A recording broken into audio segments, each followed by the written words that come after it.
हम श्यामा झा अपने सबके मिथिला संस्कार पर स्वागत करै छी। अपने सबके ऋख पंचमी के कथा कहै छी से सुनू। जे ऋख पंचमी के कथा जे केना होइ छै केला सुनै छी से सुनू अपने सबके। एकटा ब्राह्मण रहथिन, ब्राह्मण जे रहथिन एकटा ब्राह्मणी रहथिन और ब्राह्मण रहथिन, दुनू रहथिन मियाँ बीवी। एकटा हुनका बेटा रहनि, भऽ गेलनि। ओ ब्राह्मणी जे रहथिन से जहन हुनका रजस्वला होनि तऽ की करथिन, सब चीज भानस भात पूजा पाठ के ओरियान बात सबटा करथिन। असगरुआ रहथिन, हुनका केओ करऽ वाला रहनि नहीं। ओ की करथिन, एकोटा के बरनेमा नहीं करथिन, बरनेमा नहीं करथिन। बहुत दिन तक एहने चलते रहि गेल। बहुत दिन जहन बीत गेल तऽ ब्राह्मण और ब्राह्मणी मरि गेलखिन। हुनका एकेटा बेटा रहनि, ब्राह्मण ब्राह्मणी मरि गेलखिन। हुनका परिवार में आरो केओ नहीं रहनि। एकटा जे रहनि हुनकर पितिया ससुर सेहो मरि गेल रहथिन तऽ हुनका श्राद्ध नहीं भेल रहनि तऽ उहो मरि गेल रहथिन। की केलखिन, ब्राह्मण ब्राह्मणी मरि गेलखिन। ब्राह्मण ब्राह्मणी जे मरि गेलखिन तऽ ई जे रहथिन रजस्वले में खाना बनेने, भानस भात केने, पति के संग अपन एके बिस्तर पर सुतल, तऽ हुनका जे रहनि से पाप चढ़ि गेल रहनि, अशौच रहनि भेल। ऋष पंचमी के व्रत नहीं केलखिन। की केलखिन जे हुनके घर में से जे बेटा हुनकर एकटा रहनि, हुनके घर में कुक्कुर में कुतिया में जन्म लेलखिन ओ ब्राह्मणी। आ हुनकर जे पति जे रहथिन से बरद में जन्म लेलखिन हुनके घर में। आ हुनकर जे पित्ती रहनि, हुनकर जे भाय रहनि जेकरा बाल बच्चा नहीं रहनि, उ साप में जन्म लेलखिन। तऽ हुनकर बेटा जे रहनि से माय बाप के अपन श्राद्ध कर्म केलखिन, अपना पित्ती के नहीं केलखिन। हुनका पता नहीं रहनि, वो अपना पित्ती के नहीं केलखिन। आ की केलखिन से अपन दुनू रहलखिन। बरद जे रहथिन, कुतिया जे रहथिन से हुनकर पत्नी रहथिन, आ बरद जे रहनि से पति रहनि। तऽ उ दुनू अपना में बतियाथिन, सब दिन बतियाथिन अपन दुनू दुख सुख बतियाथिन। जे देखू कोन कर्म कैली जे बेटे के दुआरि पर हम कुतिया भऽ गेलहुँ, अहाँ बरद भऽ गेलहुँ बेटे के दुआरि पर। आ हमर जे कक्का ये से साँप भऽ गेलै। अपन रहलथिन, सब दिन रहथिन। एक दिन हुनका बापे के श्राद्ध रहनि, हुनका बेटा जे रहनि से हुनकर जे बरद रहथिन हुनकर श्राद्ध रहनि। की केलखिन, ब्राह्मण भोजन के लेल से सब चीज खीर पूरी पकवान जते जे रहनि से सबटा बनेलखिन। उ साँप जे रहनि हुनकर पितिया से हुनका बरेरी में रहथिन। उ साँप कहलखिन, देखू तऽ से हमरा से श्राद्ध नहीं केलक, अपना बाप के श्राद्ध करैया से देखू तऽ से हम एकरा ब्राह्मण भोजन जे करात हम ओही में विष उगैल दै छी, से ब्राह्मण भोजन नहीं करात, सब ब्राह्मण मरि जात, एकरा बाप के मारे कलंक हैत। आ भाई पटदार तऽ जनबे करे छिए। उ की केलखिन, कुतिया देखैत रहथिन, ओहि दुआरि पर कुतिया बैसल रहथिन। आ खीर तीर बना कऽ हुनकर पुतौह सबटा धऽ एलखिन। आ उघारे रहै, लोग कहै छै ने कोनो चीज बनाउ तऽ उघार नहीं राखू, झाँपि दिया।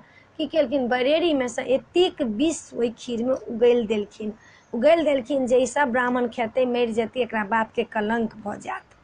की केलखिन, बीख उगैल देलखिन तऽ कुकुर देख लेलखिन। कुकुर के जे नजर होइ छै से अहाँ के भूतो प्रेत के देख लै छथि। कुकुर देख लेलखिन। की केलखिन, ओहि में जा कहलखिन, बाप रे बाप, ई हमर बेटा ब्राह्मण भोजन हमरा घरवाला के लेल खुअबैया, आइ तऽ सब ब्राह्मण मरि जेतै, बाप रे बाप हम की करू, तेकर कोनो ठिकाना नहीं। एम्हर ओम्हर देखलथि। आ पुतौह जे हुनकर अबैत रहथिन, ओना तऽ मुँह धरैत रहथिन तऽ केओ नहीं जनितनि। पुतौह आ बेटा जे अबैत रहथिन की केलखिन, ओहि में जाकऽ मुँह धऽ देलखिन खीर में मुँह लगा देलखिन। आब तऽ पुतौह के बेटा के बड्ड पित्त लहरलनि जे देखू तऽ एकरा हम पोछि कऽ रखने छी, आइ ब्राह्मण भोजन वाला खीर के से खा गेला। मुँह धऽ देलक, ओकरा बड्ड मारलथि, खोरना लऽ कऽ मारे मारलथि कुतिया के डाँड़ तोड़ि देलथि। भऽ गेल। फेर खीर बनेलथि, ब्राह्मण भोजन करा लेलथि बेटा।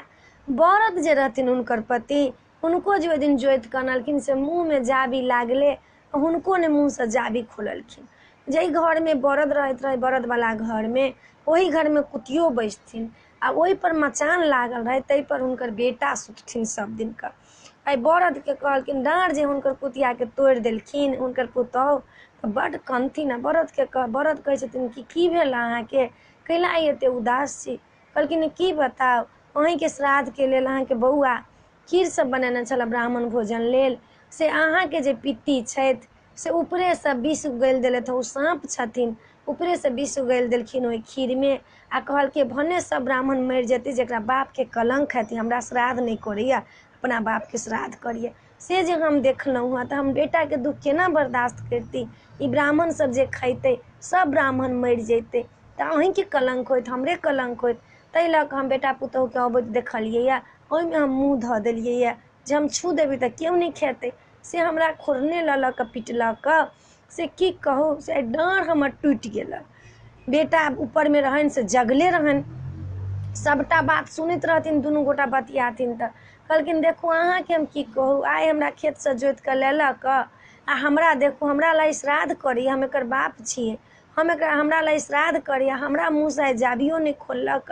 से बड्ड पियास लागल अइ आ बड्ड भूख लागल अइ, नहि हमरा एतेक पानि देलक आइ आ नहि हमरा खाय लए किछु देलक। से हमरा बड्ड भूख लागल, से हम कोन उपाय करू।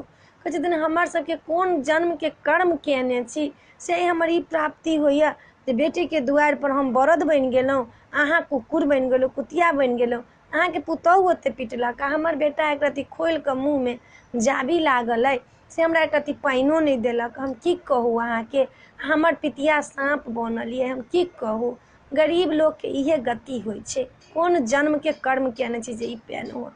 ई सबटा बात ओकर बेटा मचान पर बैसल रहे, सबटा बात सुनैत रहे। कहलक बाप रे बाप, हमर माय कुकुर अइ आ बाप बरद या पितिया साँप अइ, कोन कर्म केने जे हमर बाप बरद बनि गेल, हमर माय कुकुर बनि गेल। से एतेक मारि लागलै हमरा मायोके, हमरा बापोके पानि नहि देलक।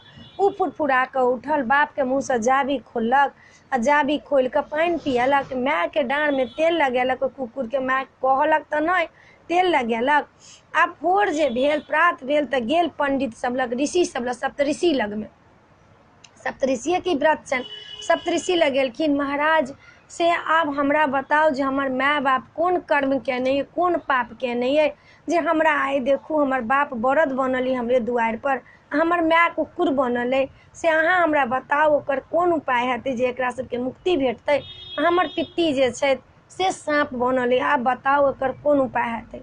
कहलखिन देखू जे अहाँके माय ब्राह्मण ब्राह्मणी छलथि हँ दुनू गोटा, हुनकर असगरुआ छलनि हँ, घरमे केओ करऽवला नहि छलनि हँ, ताहि लऽ कऽ रजस्वला होइ छलनि हँ हुनका। तऽ ओ की करै छलखिन हँ जे ओहीमे भानस भात खान पीन पूजा पाठ ओरियान सबटा करै छलखिन हँ। ओ तऽ शौचके देह होइ छै, हमर होइए ई सप्तऋषिके, ऋषिके खाना बनैए, भोजन बनैए, ताहि लऽ कऽ हुनका पाप चढ़ल छलनि हँ। ओहि पापके चलते ई कुकुर बनलखिन आ ओ ब्राह्मण जे छलखिन से बरद बनलखिन। एकरा लेल आब कोन उपाय करबै से हमरा कहू। कहलखिन अहाँके पत्नी, अहाँके कन्या अपना सास ससुरके उद्धार करऽके लेल ई सप्तऋषिके व्रत होइए, ऋषि पंचमी, ऋखी पंचमी व्रत जे करथिन, 7 वर्ष करथिन, 7म सालमे हिनकर उद्यापन करथिन, विधि विधानसँ कथा सुनथिन, पंडितके बजेथिन, तब हिनकर सबके उद्धार भऽ जेतनि।